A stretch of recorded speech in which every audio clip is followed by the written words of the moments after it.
Hello. First thing I want to do is just acknowledge my journey with you for the past 22 years. Yeah. It has been the single most profound thing. It's changed my life on immeasurable ways, even more than Oprah.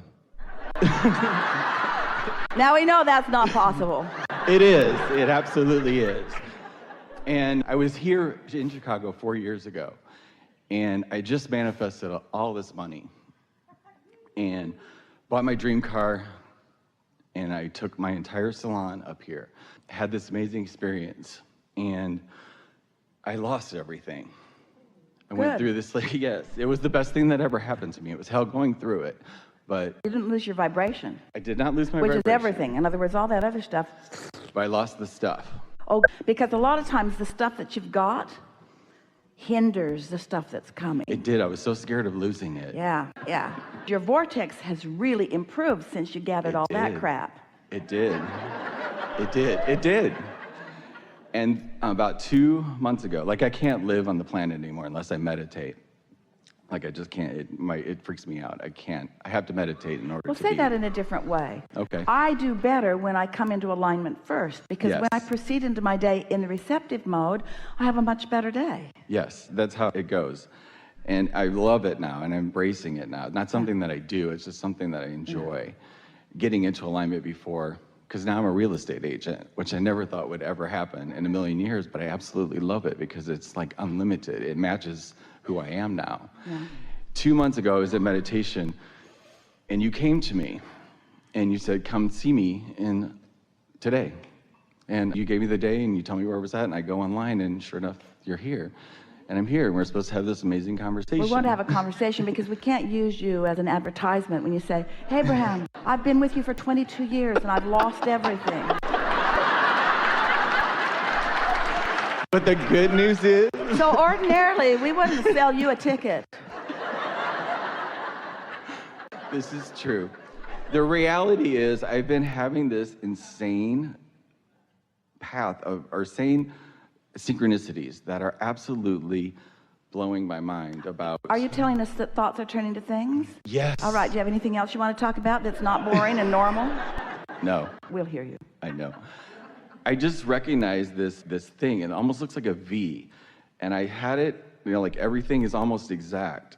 I went to the bottom. I'm doing everything on a completely different level now. And Jerry was a financial counselor for many years. He was helping people figure things like that out.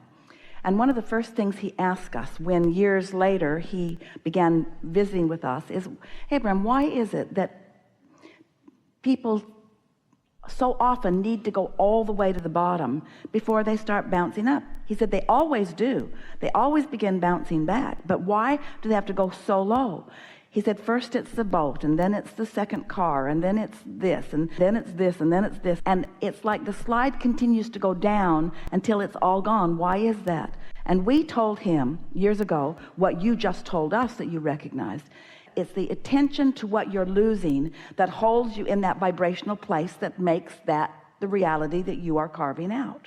Doesn't have to be that way. You could slide a little and take the bounce from it right then. But so many people are pressing so hard against what they do not want that they're letting that be the basis of their vibrational offering and therefore their vibrational point of attraction.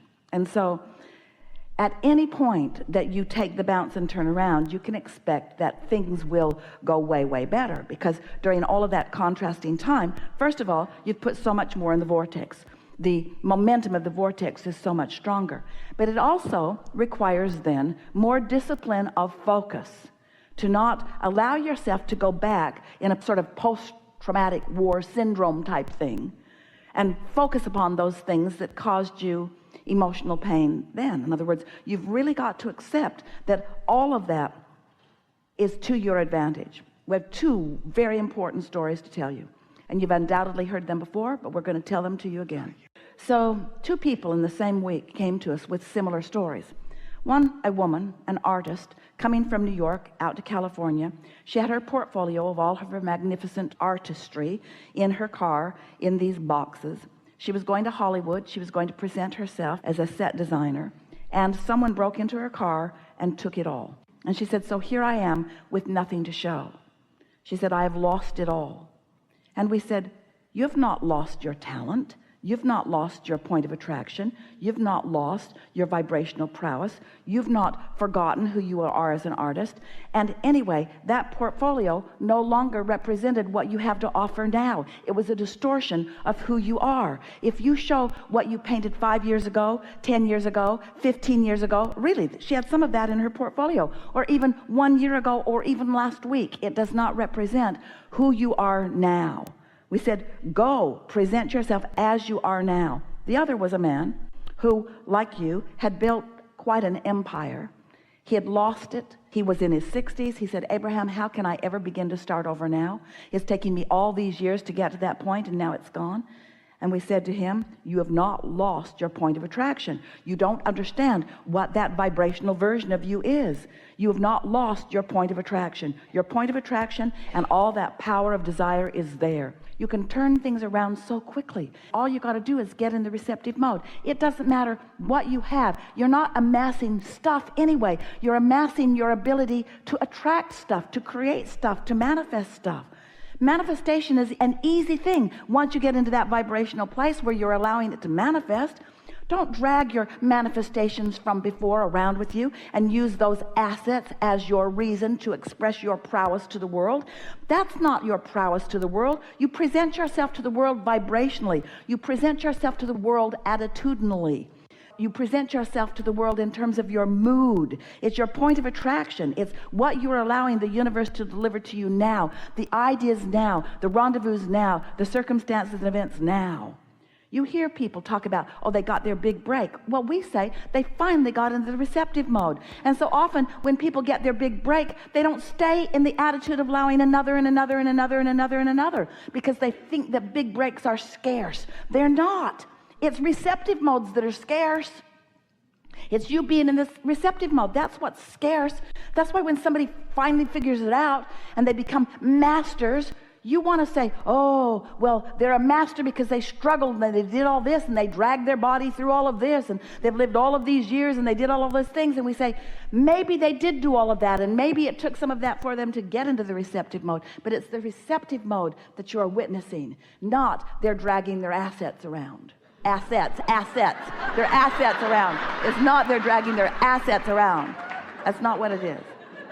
And so it doesn't matter. We love it when you've had an experience where you've taken a big bounce. We love it when contrast has put strong desires in your vortex. Just don't spend any time, spend no time justifying anything by looking back. Don't ask for understanding of others. They don't understand anyway. Don't ask for pity from them. Don't ask for help from them. Don't talk about it. Just feel happy about where you are in terms of this very powerful vortex that you've accumulated, and get in the receptive mode and enjoy the feelings and thoughts first and feelings and other things that are coming as these magnificent vibrations are turning into experience. And you already said much of that to us. We just cleaned it up big time, because you're doing this and this and this and this and this and this, and maybe even the positive slightly bit more than the negative, but you don't need to do the negative at all. I don't even want to talk about it. We don't need the anymore. backstory. What you want to say is, oh, I'm in a powerful place of attraction. Now what you want to say is, oh, and it was hard to get there. Don't say that, because it wasn't hard to get there, and it was the most natural thing in the world to me. And standing where I stand, I can see so clearly why I'm standing where I am. I feel more vital and alive than I've ever felt in my life.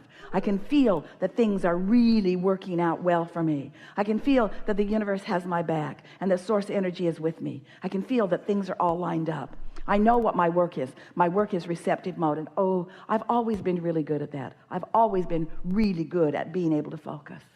And off you go. And that's, Thank you. Yeah. Really good. So I come here today. I've read nothing about you. I've never seen your videos. I've never seen you in person. I didn't really even look you up online other than to find out how to get here. And I came here by a woman who said you have to go see Abraham Hicks because you get it. Krista sent me here. And Thanks a lot, Krista.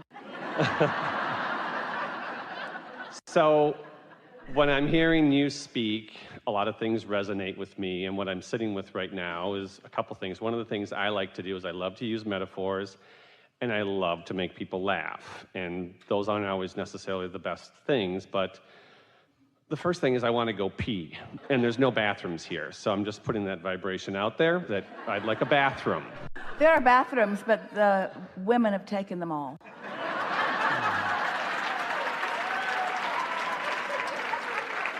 Because women are more powerful, Yes. more peaceful. So,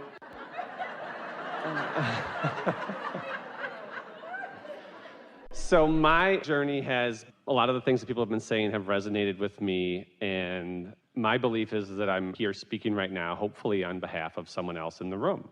Speaking on behalf of most of the world who is doing all right, who feels resonance with what the source within them knows, who stumbles upon it occasionally.